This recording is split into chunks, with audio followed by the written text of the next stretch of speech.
Vacate the room, my father said, not whispering, not asking. The same evening, my brother showed up with 2 suitcases and a pregnant wife I'd met exactly once. Tiffany stood behind Marcus, scanning my bedroom. The room I'd painted myself. The shelves I'd mounted with my own drill, every square foot paid for with my own money, and added, "It would be better if you left the house altogether." My father nodded. My mother looked at the floor. Nobody said another word. I left. I packed everything I owned into 3 cardboard boxes and walked out of a house that had my name, and only my name, on the deed. But what my family didn't know, what they'd discover just a few days later, made Tiffany call me at 11 o'clock at night, voice shaking. "It's not true. Tell me it's not true." Before I go on, please take a moment to like and subscribe. But only if you genuinely connect with this story. Let me know in the comments where you're watching from and what time it is there. My name is Sabrina Brennan. I'm 29 years old and I'm a licensed civil engineer in Massachusetts. Now let me take you back 4 years. To the day I signed the papers on a house I thought would keep my family together. I remember the pen. It was a cheap blue ballpoint, the kind you grab from a cup on a receptionist's desk, and I used it to sign the most expensive document of my life. March 14th, 4 years ago, in a title company office on State Street in Springfield. The notary stamped the deed of trust, slid it across the table, and said, "Congratulations, Ms. Brennan, it's all yours." All mine. My name, Sabrina Brennan, was the only name on that deed. No co-signer, no co-owner. Just me, a 25-year-old with a freshly minted PE license, a starting salary of $72,000, and an FHA loan for $234,000.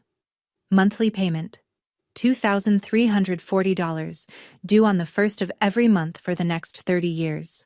The house was more than I needed. 2 stories, a half-finished basement, 3 bedrooms, a backyard with a maple tree that dropped leaves all over the driveway every October. I didn't need 3 bedrooms. I needed 1. But I bought a house with 3 because my father, Gerald Brennan, 58, retired plumber with a bad back and a disability check of $1,480 a month, had just sold the mobile home he and my mother had lived in for 11 years. They had nowhere to go. So I made room. The deal was simple. They'd move in, contribute toward utilities, and we'd be a family under one roof. That was the deal. Verbal. No lease. No written agreement. Just trust. They moved in the following week. My mother brought her ceramic rooster collection. My father brought his recliner and his opinions. Neither of them ever paid a single utility bill. But that wasn't the worst part. The worst part was that I spent 4 years believing that if I just kept paying, kept maintaining, kept proving, they'd eventually see what I was worth. They never did. Let me tell you about the hierarchy in the Brennan household because it'll explain everything that comes next. Marcus Brennan, my older brother, 33. Handsome in the way that gets you a second date but never a second promotion. He sold used cars at a dealership called Riverside Motors and talked about it like he was closing mergers on Wall Street. My father adored him. Gerald Brennan had one belief that governed his entire worldview. Sons carry the name, daughters carry the groceries. Marcus was the future. I was the infrastructure. When Marcus graduated from community college, which took him 3 attempts and a D- in statistics, my father threw a backyard barbecue. 16 people. Burgers, beer, a banner that said "Proud of You," son in block letters. When I graduated with honors from the civil engineering program at UMass Amherst, cum laude, Dean's List 7 out of 8 semesters, my father sent a text message. 4 words. "Good for you, kid." No period, no exclamation point, no barbecue. When I passed the PE exam, a license that fewer than 25% of engineering graduates achieve, my mother said, "That's nice, honey. Your brother just got promoted to senior sales." Senior sales? At a used car lot? With $38,000 in credit card debt. But Gerald didn't know about the debt.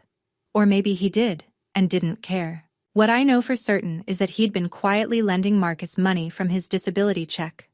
5,000 here, 3,000 there, and then turning around and asking me to help with the bills this month, sweetheart. The prescriptions are killing us. I always said yes, because that's what infrastructure does. It holds everything up, and nobody notices until it's gone. Then, one Friday evening, Marcus called with news that changed everything. Before I get to that phone call, I need you to understand the numbers, because numbers don't lie, and in my family, they were the only thing that didn't. Over 4 years, I paid 48 mortgage installments at $2,340 each. That's $112,320. Just principal and interest.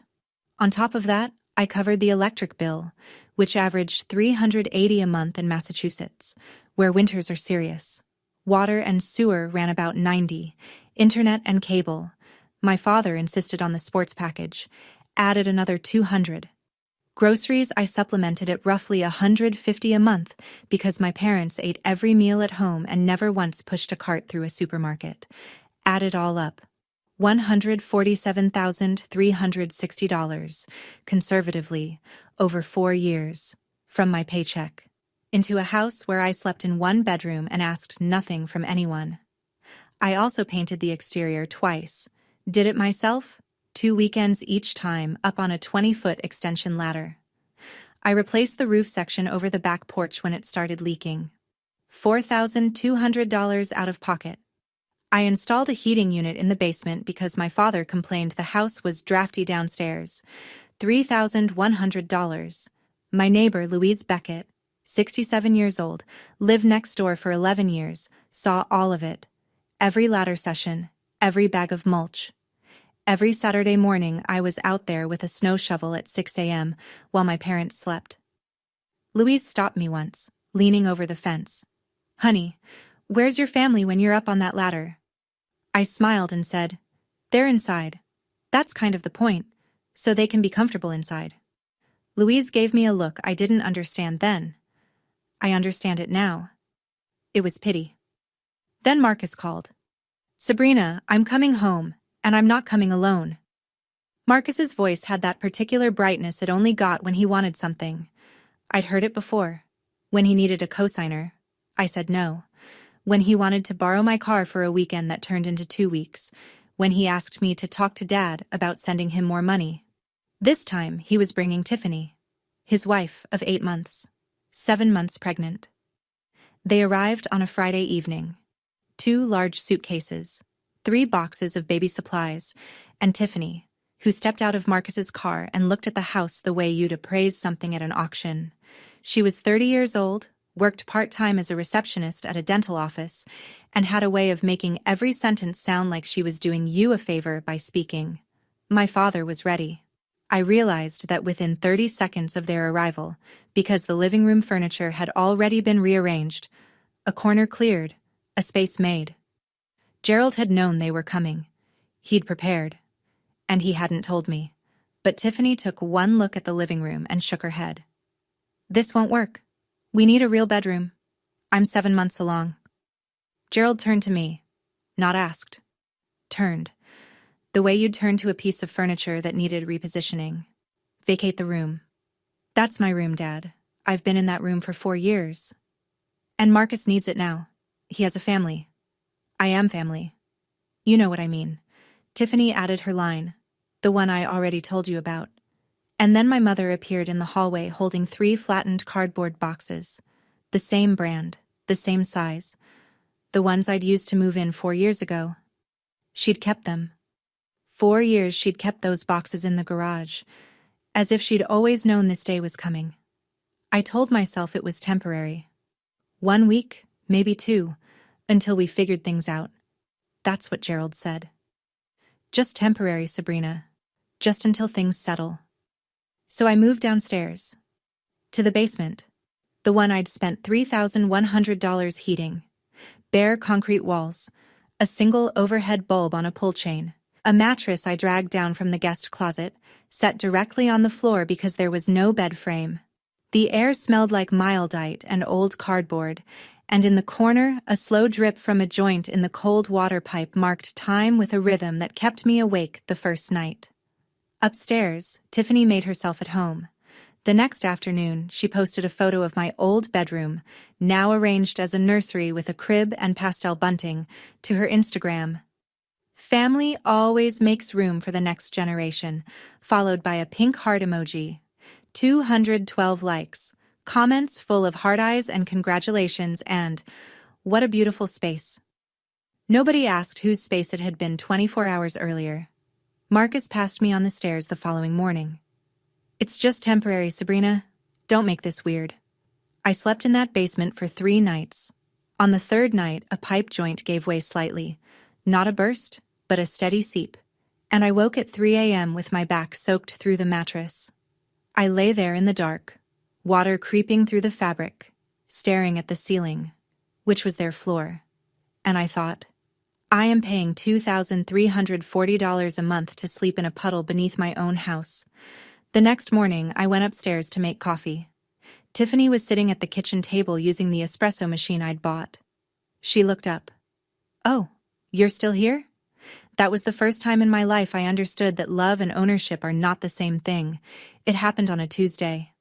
I was sitting in my car in the parking lot at work, eating a granola bar, when my phone buzzed with a notification from my credit monitoring service. I'd signed up for it 3 years earlier. Not out of paranoia, but because my engineering brain likes tracking data. The alert read, "New lien detected on property at 147 Maplewood Drive, Springfield, MA." I read it twice, then a 3rd time. Then I put the granola bar down and opened the full report.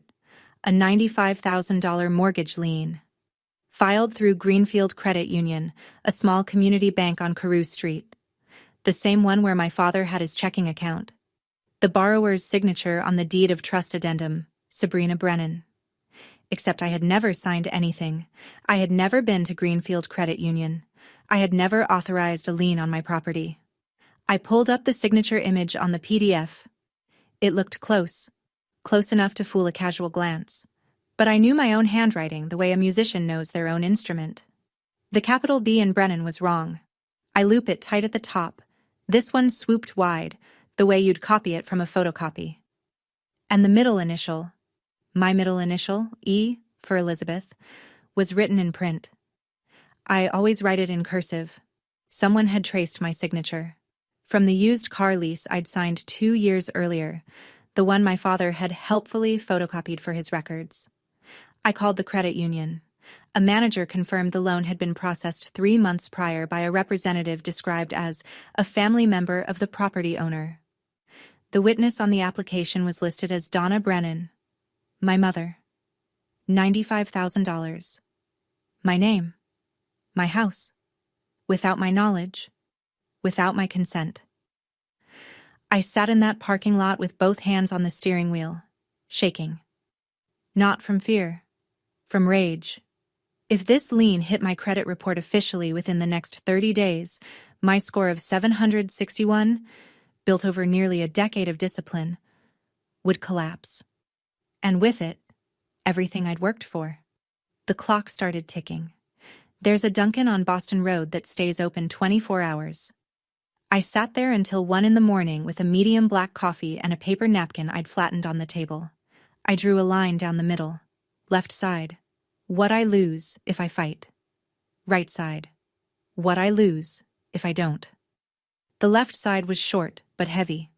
My relationship with my parents, whatever was left of it, the possibility of being cut off by the extended family, Aunt Patrice's Christmas cards, Uncle Ray's handshake at Thanksgiving, and Tiffany was 7 months pregnant, which meant any move I made would be framed as an attack on an expectant mother. I could already hear the narrative Gerald would build. The right side was longer. $95,000 in fraudulent debt attached to my name. A credit score in freefall.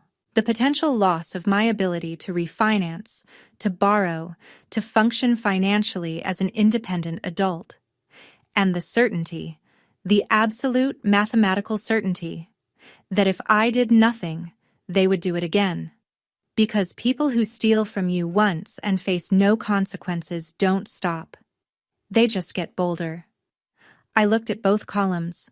Then I crumpled the napkin and threw it away. The decision had already been made the moment I saw that forged signature. I just needed the napkin to confirm it. The next morning, I called Rita Calloway. She was a real estate attorney in Springfield, 17 years of practice, specializing in property disputes. A colleague's mother knew her. I told Rita everything. She listened without interrupting for 6 minutes straight. Then she said, "Sabrina, what your father did is forgery. What your mother did is aiding and abetting. What Marcus did is fraud. I need you to not say a single word to anyone in your family until we have everything documented." For the first time in 4 years, I wasn't paying bills to keep a family together. I was paying a lawyer to keep myself intact. Rita worked fast. Within 48 hours, she had filed a formal request under my rights as the property owner for every document related to the lien. Greenfield Credit Union was obligated to comply, and they did. Reluctantly, but they did. The packet arrived at Rita's office on a Thursday afternoon. I drove there straight from work, and we spread the pages across her conference table like evidence in a crime scene. Because that's what it was.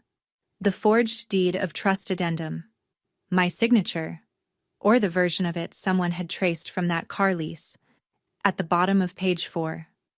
My mother's name as witness on page 5, in her unmistakable handwriting, Donna Brennan, written with the same green ink pen she'd used for 20 years. Then the transaction records.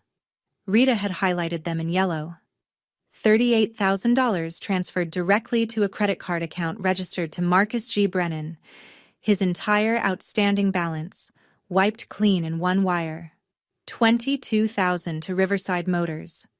A down payment on a vehicle. $15,000 withdrawn in cash by Donna Brennan over 3 separate visits. And $20,000 sitting untouched in Gerald Brennan's personal savings account, a slush fund, a retirement cushion built on my name. $95,000, parceled out like Christmas gifts, while I slept on a wet mattress in the basement. Rita looked at me over the top of her reading glasses. They thought they were clever. But clever people don't forge documents on a property they don't own with a credit union that keeps digital records of everything. She also told me something I hadn't considered. The loan officer who'd processed the application, a man named Derek Gaines, had bypassed the standard identity verification protocol. No in-person confirmation, no video call. Just Gerald's word and a photocopied signature. "We have more than enough," Rita said. "Now, when do you want to move?" Day 12. That's how long it took from the moment I discovered the forged lien to the moment I walked out of 147 Maplewood Drive with 3 cardboard boxes, a duffel bag, and a plan. I'd signed a lease 3 days earlier on a studio apartment 8 minutes away, 900 square feet, clean, quiet, $1,100 a month. I signed it with the same pen I used for mortgage payments, and for the first time, the money felt like it was going somewhere that belonged to me. The packing took less than 2 hours. 4 years in that house, and my entire life fit into 3 boxes and a bag. Clothes, laptop, my PE license in its frame, the small toolbox I'd used to fix everything from the kitchen faucet to the porch railing, a photo of my grandmother Helen that I kept on my nightstand. Before I left, I placed a white envelope on the kitchen table. Inside, a photocopy of the deed of trust, my name, highlighted, and a single handwritten note on plain paper. "This house is mine. The mortgage is mine. Everything else is about to change." I drove away at 6:15 in the evening. The maple tree in the front yard was beginning to turn, the first edges of orange creeping into the green. I didn't look back. Gerald found the envelope at 7. Donna told me later what happened. He opened it, read the deed copy, read the note, and tore the paper in half. Then he said, "She's bluffing." He didn't know that the deed copy was just a copy. The original was locked in a safe deposit box at my bank, along with every piece of documentation Rita had certified. He tore up a photocopy and thought he'd won. I let him think that. He had 18 days left. The first week after I left, the Brennan family settled into my house like they'd inherited it. Tiffany posted an Instagram story from the living room. Finally, a house that feels like home.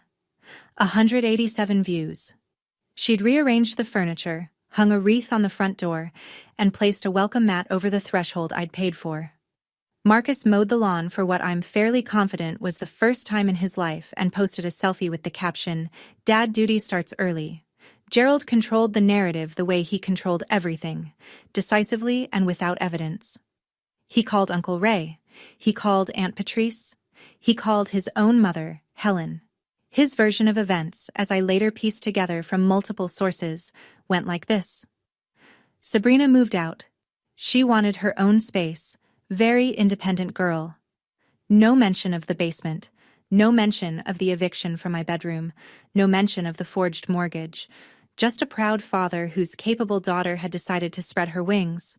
My mother called me once that week, not to ask how I was, not to say she missed me. She called to ask, "Did you pay the electric bill before you left?" Gerald said the lights flickered. I let that sentence sit in silence for 3 full seconds before I answered. Meanwhile, Rita and I were working through our checklist.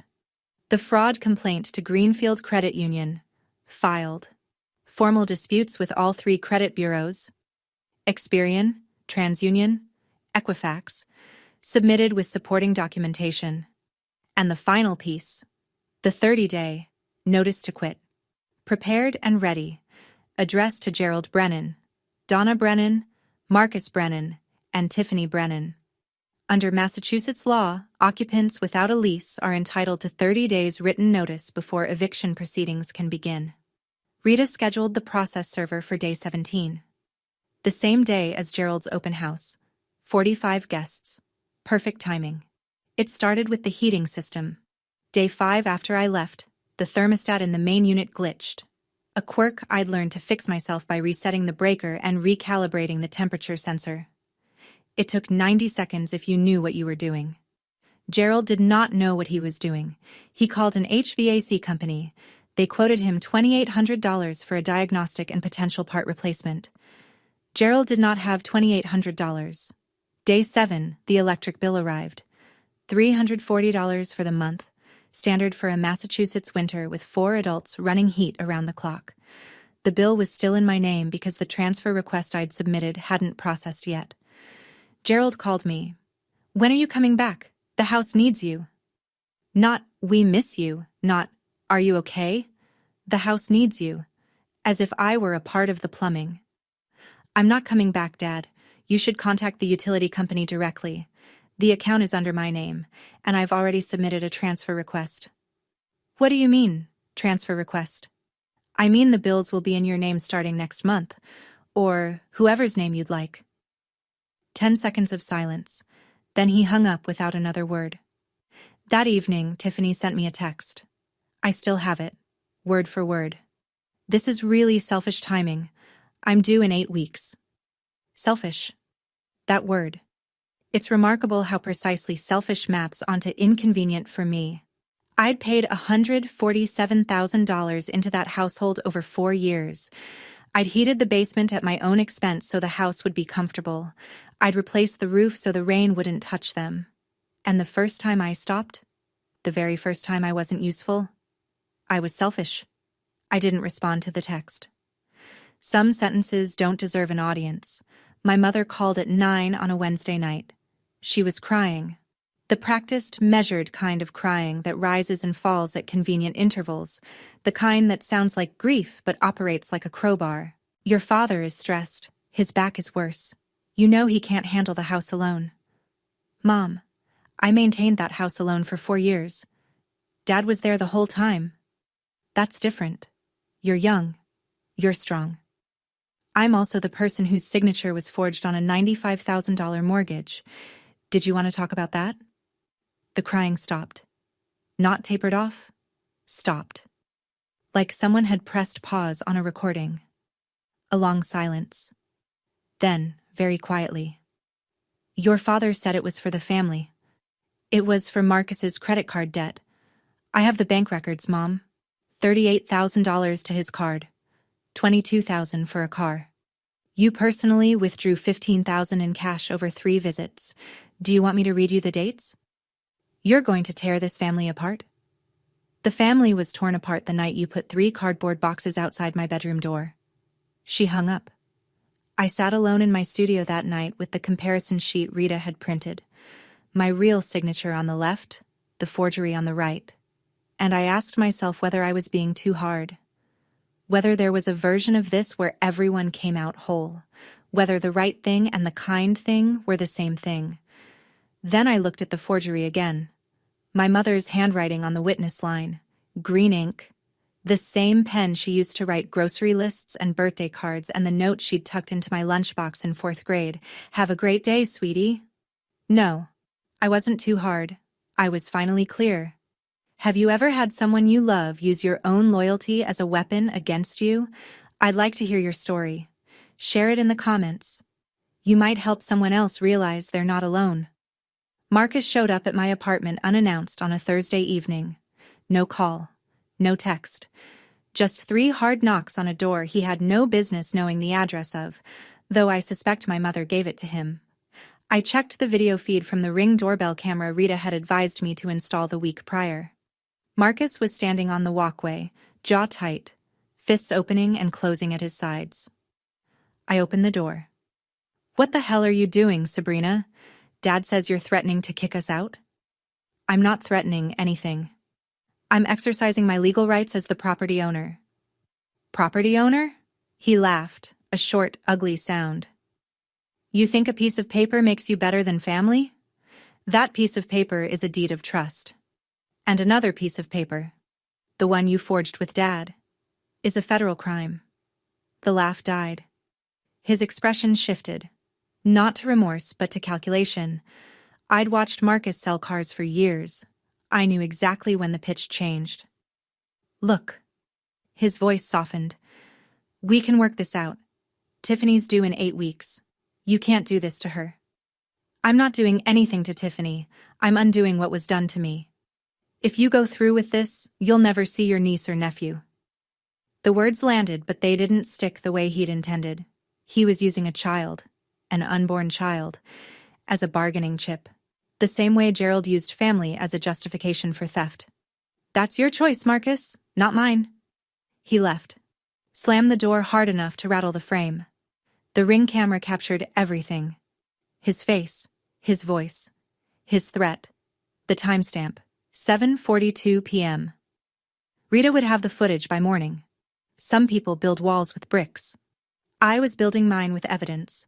Gerald Brennan might not have been good with money, but he was masterful with a telephone.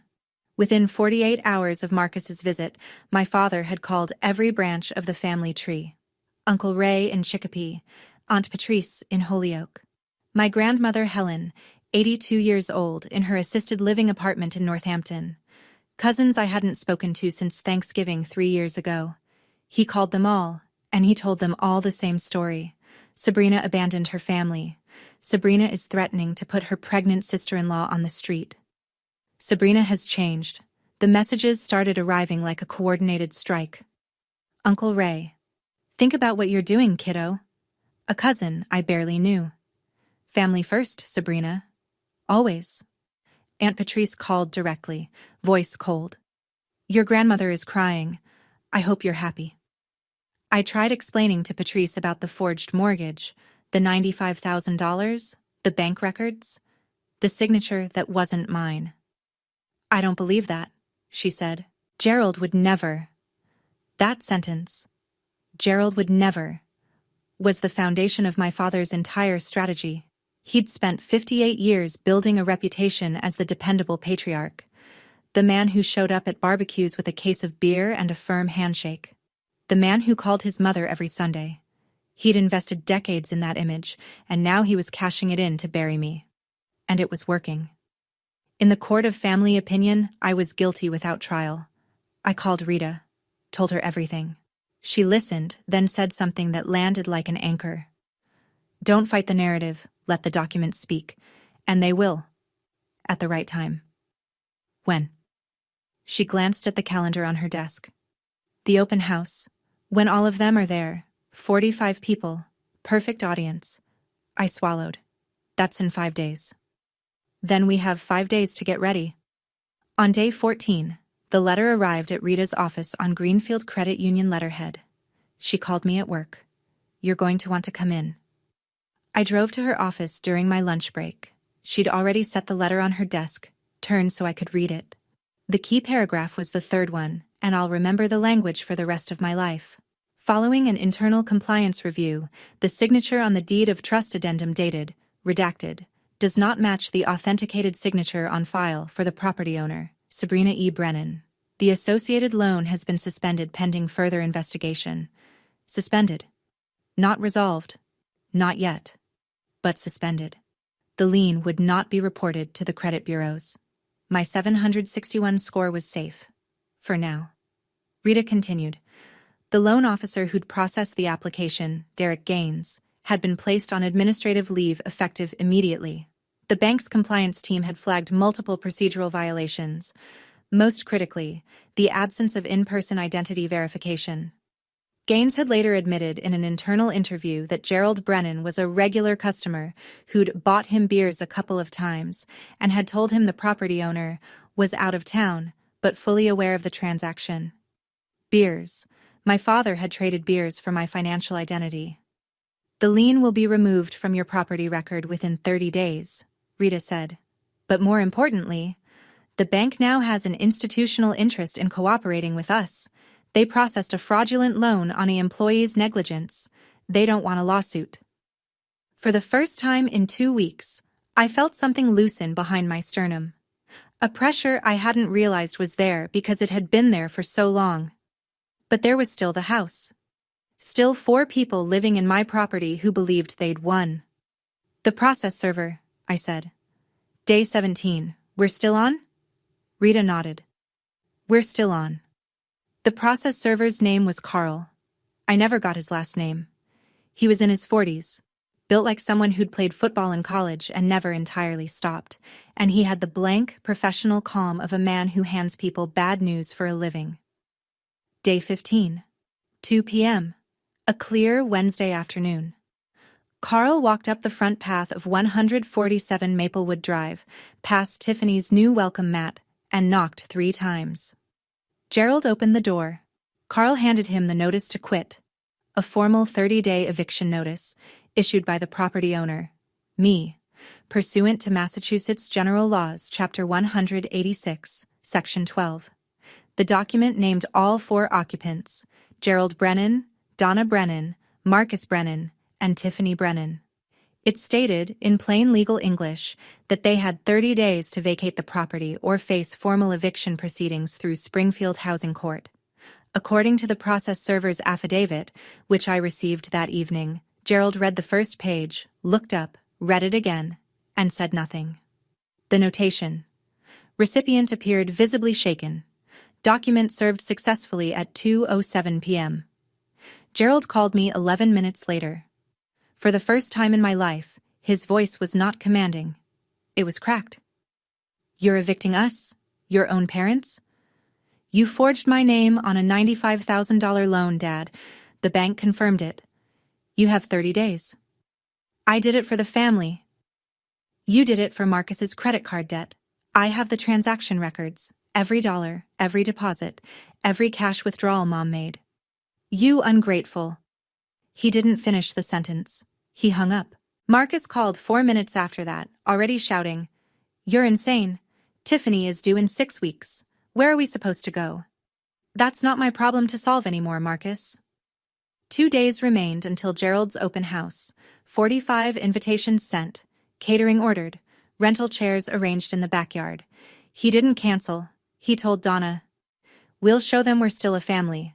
Sabrina is the one who left." He still believed he controlled the narrative. Sunday, 1 p.m. The maple tree in the front yard of 147 Maplewood Drive had gone full orange, and beneath it, Gerald Brennan had arranged folding tables, a catered spread from a local deli, helium balloons in pink and white, and 45 chairs in neat rows like a congregation awaiting a sermon. The event was billed as Welcome Baby Brennan, a celebration of Marcus and Tiffany's incoming child, the first grandchild of the Brennan line. Gerald had sent text reminders the day before. Donna had baked a lemon cake. Tiffany wore a new lavender maternity dress and sat in a cushioned chair at the head of the main table like a guest of honor at a banquet. The crowd filled in over the first hour. Uncle Ray, khaki shorts and a polo, standing near the grill. Aunt Patrice, holding a wrapped gift, lips tight. Grandmother Helen, 82, seated in a padded lawn chair someone had brought specifically for her. Neighbors from Maplewood Drive, including Louise Beckett, who stood at the edge of the yard with a glass of lemonade and a face that said she was there to watch, not to celebrate. Co-workers from Riverside Motors, friends of Tiffany from the dental office, cousins, second cousins, a few people I couldn't place. Gerald stood at the center of it all. Dress shirt tucked in, sleeves rolled once at the cuff.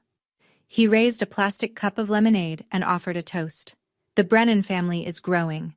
This house, this home, has always been about family. 45 people clapped. Tiffany beamed. Marcus put his arm around her. Donna smiled from behind the cake table, arranging plates.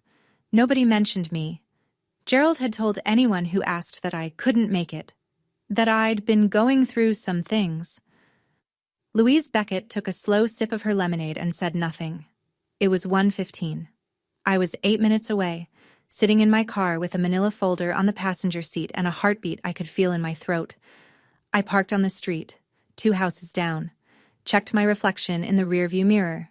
Gray blazer, black slacks, white blouse. The same outfit I wore to project review meetings at work. Hair pulled back in a low knot. Minimal makeup. I looked like someone who'd come to deliver a report, because that's exactly what I was doing. The manila folder sat on my lap.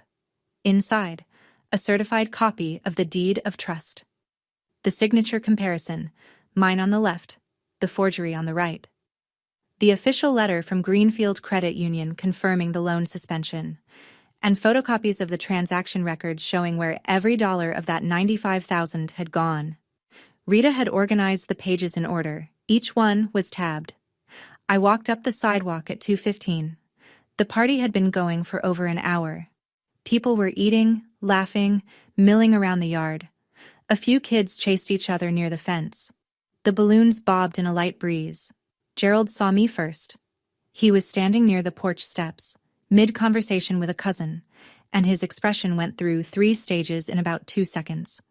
Surprise, irritation, and something closer to fear than I'd ever seen on his face. He walked toward me fast. "What are you doing here?" "I'm at my house, Dad. The one with my name on the deed." "Don't make a scene. I'm not the one who forged someone's signature on a mortgage application." His hand closed around my arm, just above the elbow. Not hard enough to bruise, but hard enough to steer. "Lower your voice." A voice came from behind us, clear and firm. "Gerald, take your hand off that girl." Louise Beckett. Standing 6 feet away, lemonade still in hand, expression as steady as poured concrete. Gerald let go. A few heads turned, then a few more. Tiffany appeared in the doorway, baby shower gift bag still in her hand. She saw me and her face drained of color. "Why is she here?" 45 people were watching now. I stood on the porch, 3 steps up from the yard in full view of every guest, and I did not raise my voice. I didn't need to. Silence carries farther than shouting when the audience is already listening. "Most of you were told I moved out because I wanted my own space. That's not what happened." I opened the manila folder. "This house is in my name. Only my name. I bought it 4 years ago with an FHA loan. I've paid every mortgage payment, $2,340 a month. 48 months, $112,320 total. My parents contributed $0. Gerald took a step forward. "Sabrina, stop this. 3 weeks ago, I discovered that my father, with my mother as a witness, forged my signature on a $95,000 mortgage application at Greenfield Credit Union."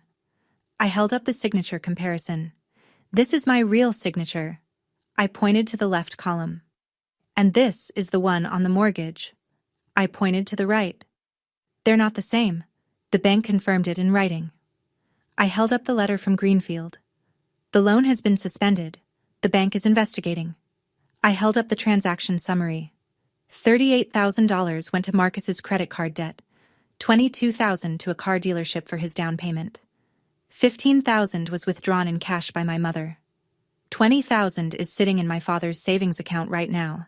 My parents stole $95,000 from me by forging my name. The yard went silent. Not the polite silence of a pause between toasts, the airless silence of 45 people realizing they're standing inside someone else's lie. Aunt Patrice set her cup down on the table. Uncle Ray looked at Gerald with an expression I'd never seen him wear. Then Louise Beckett spoke, loud enough for every corner of that yard. I've lived next door for 11 years. I watched this girl mow that lawn, paint those walls, shovel that driveway. Alone. Every single time. And they had the nerve to put her in the basement. I set the folder on the porch railing. I'm not here for revenge. I'm here because 45 people deserve to know the truth before they congratulate this family on growing. Tiffany rose from the cushioned chair slowly, one hand on the armrest, the other on her belly. Her face was the color of the paper plates stacked on the catering table. She looked at Marcus the way you'd look at a stranger wearing your husband's clothes. Tell me this isn't real. Marcus didn't move. His eyes were fixed on a spot on the ground somewhere between his shoes and the edge of the lawn. His mouth opened, then closed. Marcus. Tiffany's voice went up an octave. Tell me the $38,000 wasn't true. Tell me you didn't use stolen money to pay off your debt. It's complicated, Tiff. It's not true. Tell me it's not true. Her voice broke across the yard like glass on tile. A child near the fence stopped running. Uncle Ray set his plate down. Grandmother Helen, seated in her padded lawn chair, gripped both armrests and stared at her son with the kind of stillness that precedes a verdict. Gerald tried. He stepped forward, arms out, the patriarch reassembling his stage. Everyone, this is a family matter. Uncle Ray cut him off. A family matter? You forged your daughter's name, Gerald. That's not a family matter. That's a crime. Aunt Patrice, the same woman who'd told me my grandmother was crying because of me, picked up the wrapped baby gift she'd brought, set it back in her bag, and stepped away from the table without a word. Then Helen spoke. Her voice was thin from age but harder than anything I'd heard that afternoon. Gerald, I didn't raise you to be a thief. Mom, sit down and be quiet. Gerald sat, on a folding chair, in the middle of his own party, in front of 45 people. He sat down and said nothing. Tiffany walked inside.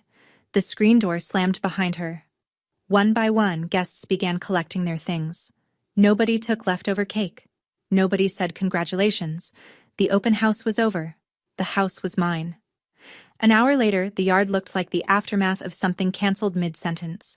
Folding tables still up, paper plates caught in the grass, pink and white balloons tethered to the mailbox, bobbing in a wind that no longer had a party beneath it. I sat in my car at the curb, engine off, hands on my knees.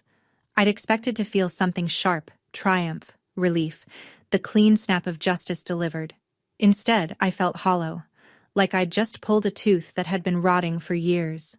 Necessary, correct, and nothing about it felt good. Through the front window, I could see Gerald sitting in the living room, just sitting. Donna was in the kitchen. I could see her shadow moving behind the curtain, wiping the counter, the way she always did when she didn't know what else to do. Upstairs, behind the closed door of the nursery that used to be my bedroom, Tiffany had locked Marcus out. I could hear it even from the curb.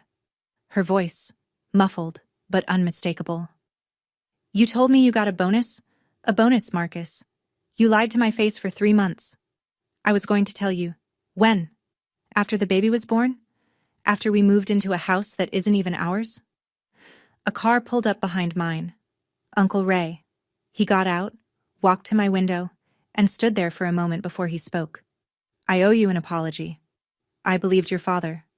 I shouldn't have. Thank you, Uncle Ray. That means a lot.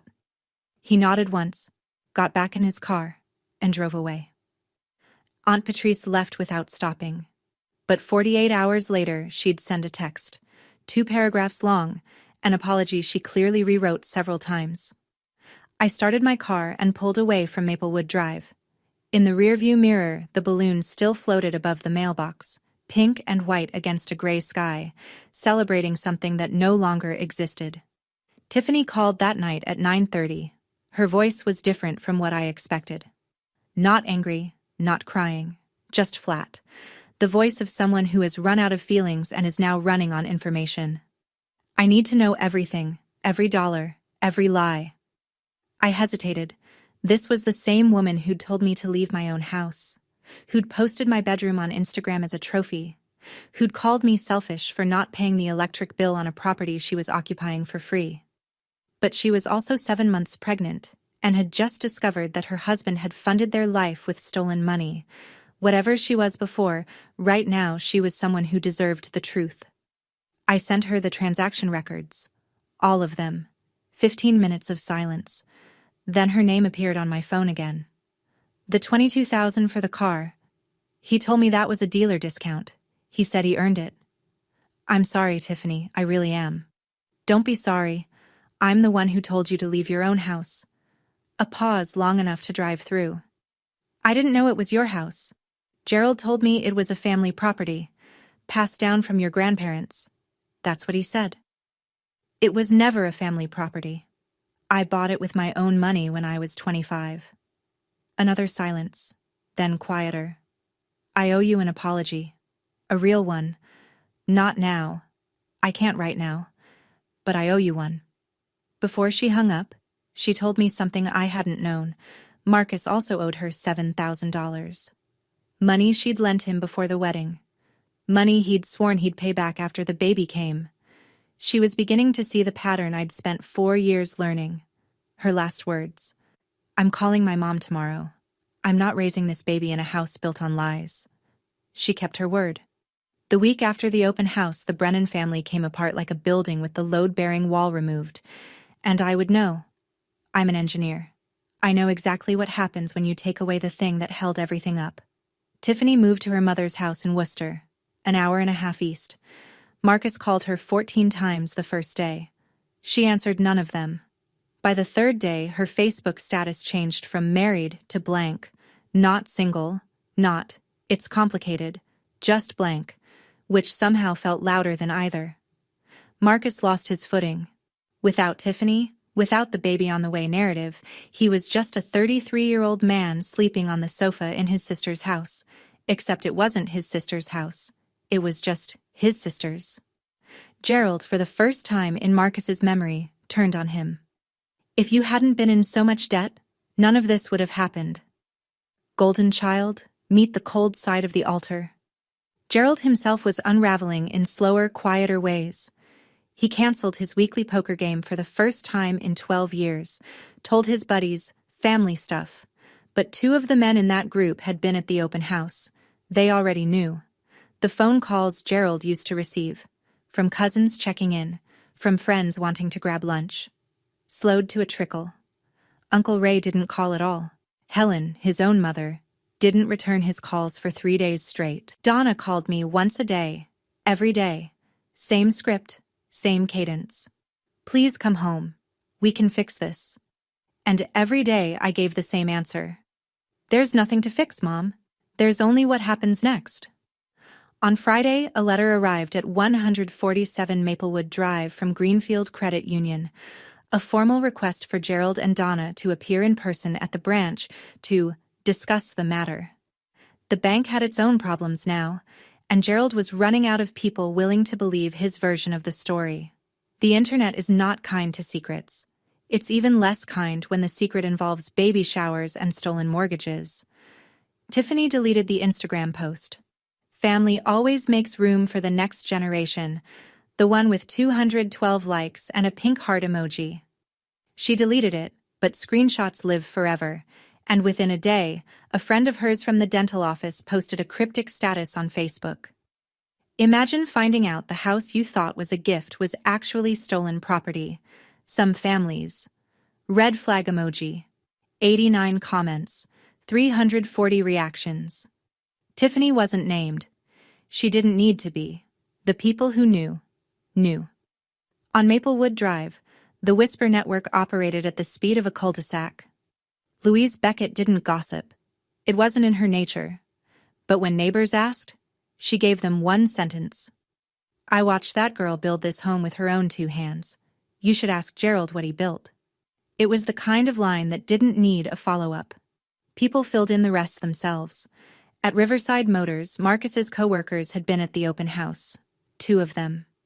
They'd seen the documents, heard Tiffany scream, watched Gerald get told to sit down by his own mother. One of them asked Marcus on Monday morning, "Hey, wasn't that your sister's house?" Marcus didn't answer. He requested 3 days of personal leave. His manager approved it without questions. Some silences are louder than explanations. Aunt Patrice sent me a text on the second Tuesday. It was longer than I expected and more honest than I deserved from someone who'd told me my grandmother was crying because of me. Sabrina, I am sorry. I should have listened to you before I judged you. I always wondered how Marcus afforded that new car. Now I know. I hope you can forgive me in time. I didn't reply right away, but I saved the message. Some apologies need to sit before you know what they weigh.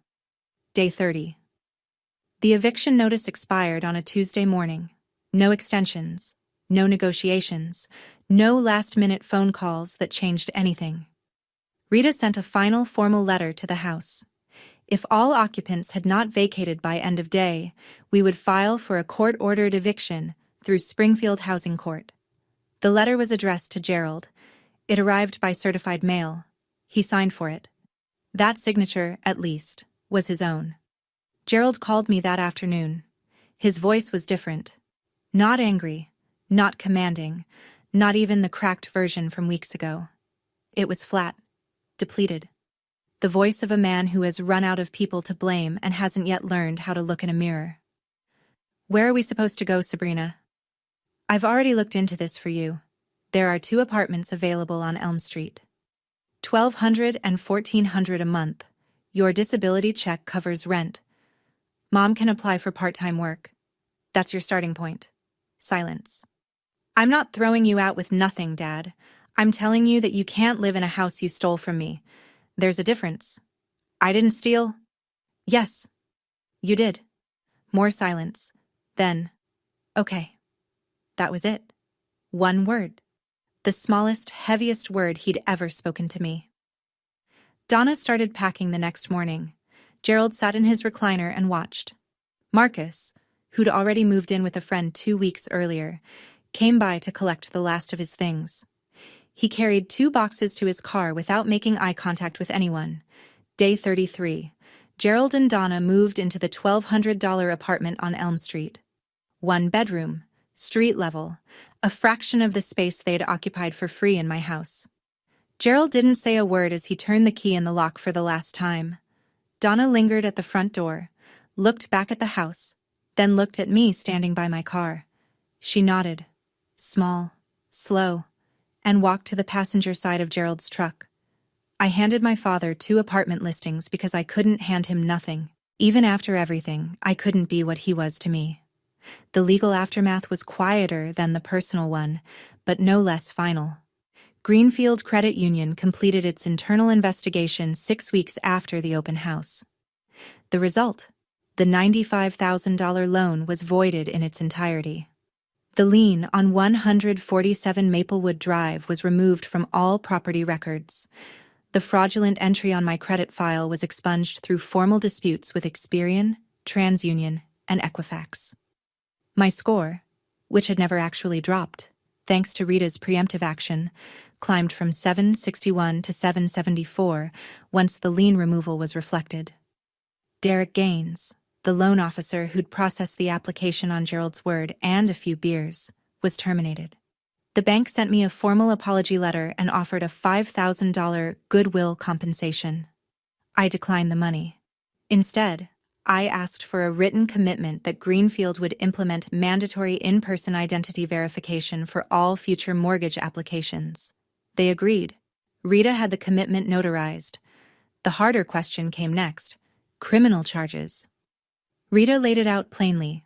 What Gerald and Donna had done, forging a signature on a financial instrument, constituted forgery under Massachusetts General Laws, Chapter 267, Section 1. What Marcus had done, knowingly receiving proceeds, was fraud. I had standing to file a criminal complaint. I chose not to. Not because they didn't deserve it. Because I didn't want to spend 2 years in courtrooms revisiting the worst thing my family had ever done to me. I'd already won. I had my house, my credit, my name back. I didn't need a conviction to know I was right. But Rita sent Gerald one final letter. Ms. Brennan has chosen not to pursue criminal charges at this time. This decision is a courtesy, not an entitlement.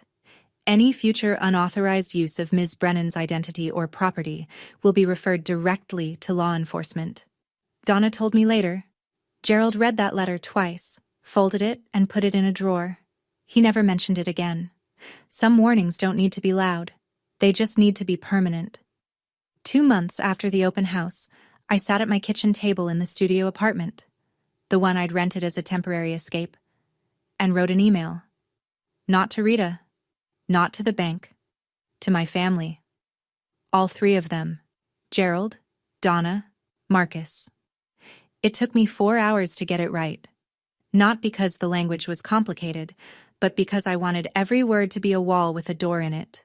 Firm enough to protect me, open enough to prove I wasn't them. The email had 3 sections. The first was financial. I will not provide financial support for rent, utilities, or personal expenses. If you need assistance, I can refer you to Community Resources in Springfield. The second was about contact. I am open to communication, but only under specific conditions. No guilt language, no demands, and no discussion of the house or the mortgage. If these boundaries are crossed, I will pause contact for 90 days. The third was about the future. If and when trust is rebuilt, through consistent, demonstrated change over time, not through words. I'm open to having a relationship, but it will be on different terms than before. I read it 6 times. Then I pressed send. Gerald never responded. Not a word. Not then. Not since. Donna replied 2 days later. I understand.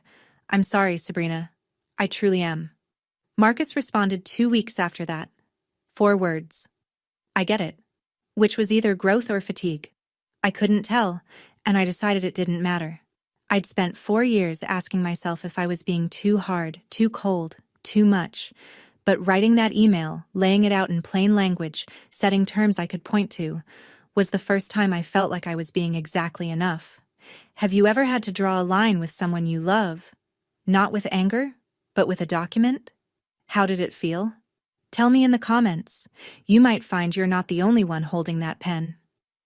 3 months after the open house, Tiffany gave birth to a girl. 7 pounds, 4 ounces. Lily Mae Brennan, born at a hospital in Worcester, near Tiffany's mother's house, in a delivery room that Marcus was not invited into. Tiffany sent me a photo the next morning. A tiny face wrapped in a white blanket, eyes closed, one miniature fist curled against her cheek. Beneath the photo, a message longer than any Tiffany had ever sent me. Sabrina, I said terrible things to you in a house that was never mine to claim. I was wrong. I was told things that weren't true, and I chose to believe them because it was easier. That's on me. You don't owe me anything.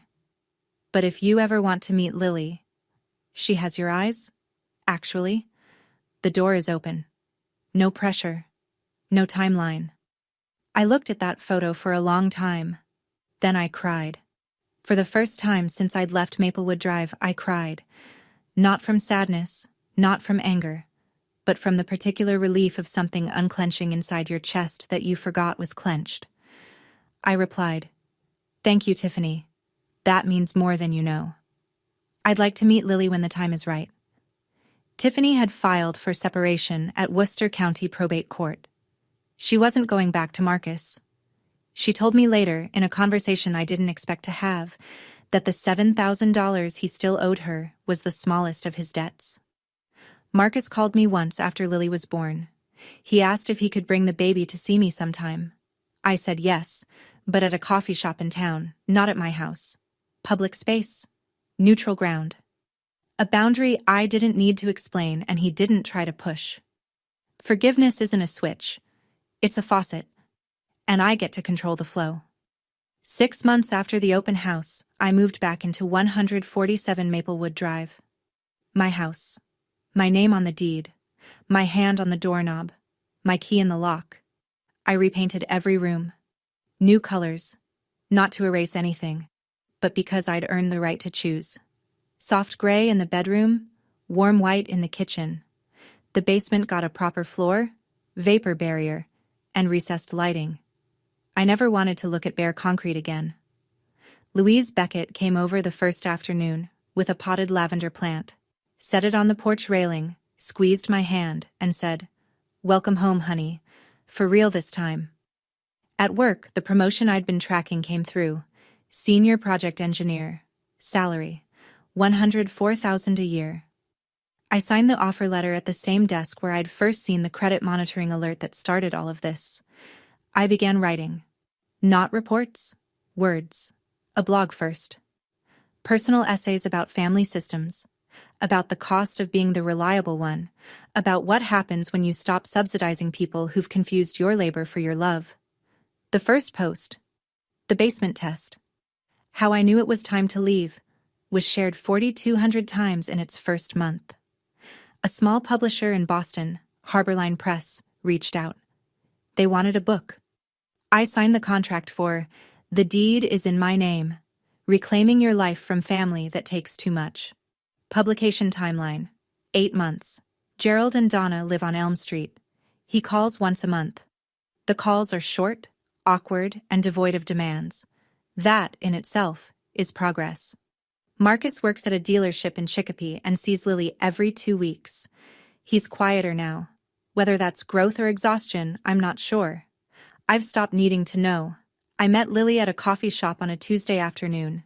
She was 3 months old, asleep in her carrier.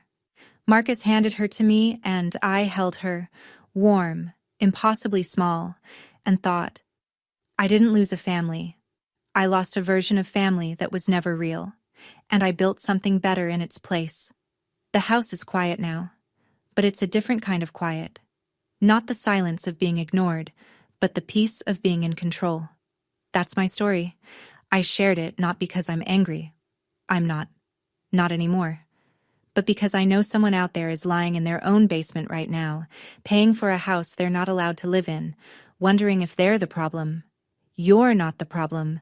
You were never the problem. And the moment you decide to stop funding the lie, that's the moment your life actually starts. If this story reached you, hit like. Subscribe if you want to hear more. And if you know someone who needs to hear this tonight, share it. Sometimes the thing that saves us is knowing someone else walked out first. There's another part of this story I haven't told yet, about the conversation between Gerald and his mother Helen, the one that happened a week after the open house, the one Donna said changed something in him permanently. That story is in the video linked in the description. I'll see you there.